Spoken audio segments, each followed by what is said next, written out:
नमस्कार. मी डॉक्टर श्रीकृष्ण पांचाळ, जिल्हाधिकारी ठाणे. मागील 5 दिवसामध्ये ठाणे जिल्ह्यामध्ये मोठ्या प्रमाणावरती अतिवृष्टी झालेली आहे. 1 तारखेपासून ठाणे जिल्ह्यामध्ये आज रोजीपर्यंत साधारणतः 700 मिलीमीटर इतका पाऊस झालेला आहे आणि जुलै महिन्यामधील जेवढा सरासरी पाऊस पडतो, तो साधारणतः या 5 ते 6 दिवसांमध्ये पूर्ण पाऊस या जुलै महिन्याचा फक्त या 5 ते 6 दिवसामध्ये झालेला आहे. आपल्याकडे काही भागांमध्ये झाडे पडण्याचा प्रकार हा अ, ताशी 70 ते 80 किलोमीटर वेगाने वारे वाहत असल्यामुळे बऱ्याच ठिकाणी होत आहे. त्यामुळे नागरिकांना जिल्हा प्रशासनातर्फे आवाहन असेल की झाडांच्या खाली किंवा होर्डिंगच्या जवळ आपण आडोसा घेऊन थांबू नये. त्याच पद्धतीनं सर्व प्रशासनाने ही जी झाडं असतील, त्याचे फांद्या असतील, असुरक्षित काही होर्डिंग्स असतील, ते हटवण्याबाबत मान्सूनपूर्वही काम केल्याने आत्ताही प्रशासन फील्डवरती राहून सर्व महापालिका, नगरपालिका, नगरपंचायत, जिल्हा परिषद आणि जिल्हा प्रशासन हे सर्व एकत्रितपणे याच्यामध्ये काम करत आहे.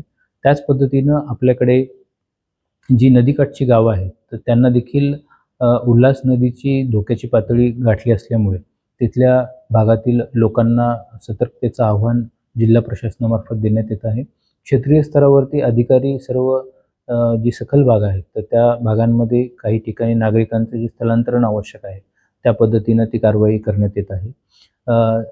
आज देखील दिनांक 6 जुलै रोजी आपल्याकडे वारे वाहण्याचं 70 ते 80 किलोमीटर प्रति तासाने वारे वाहण्याचं प्रमाण आहे आणि त्याच पद्धतीनं आज देखील रेड अलर्ट आहे. उद्या देखील आपल्याला ऑरेंज अलर्ट आहे आणि काही भागांमध्ये मुसळधार पाऊस पडण्याची आणि वारे वाहण्याची शक्यता उद्या देखील हवामान खात्याद्वारे वर्तवली जात आहे. शहरी भागामध्ये इलेक्ट्रिसिटीचे पोल्स असतील, तर त्यापासून देखील नागरिकांनी दूर राहावं. त्यामध्ये सर्व संबंधित यंत्रणांना सुरक्षेच्या अनुषंगाने उपाययोजना करण्यासाठी सांगितलेलं आहे.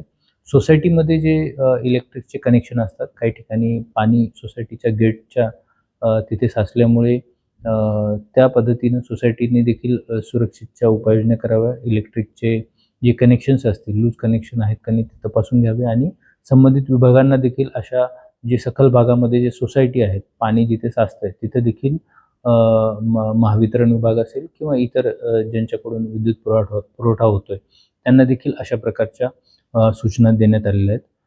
आज जिल्हा प्रशासनाने खाजगी आणि शासकीय आस्थापना यांना अर्धा दिवस दुपारचा हा घरून कामकाज करण्यासाठी किंवा अर्ध्या दिवसाची सुट्टी देण्याचं प्रशासनाने जाहीर केलेलं आहे. त्याच पद्धतीनं आज शाळांना देखील आणि महाविद्यालयांना, कॉलेजना सुट्टी होती. तर जास्तीत जास्त नागरिकांनी घरामध्येच राहून आवश्यकता असेल तेव्हाच बाहेर पडावे आणि हीच खबरदारी उद्या देखील सर्व नागरिकांनी पाळावी, असं आवाहन जिल्हा प्रशासनाच्या तर्फे करण्यात येत आहे.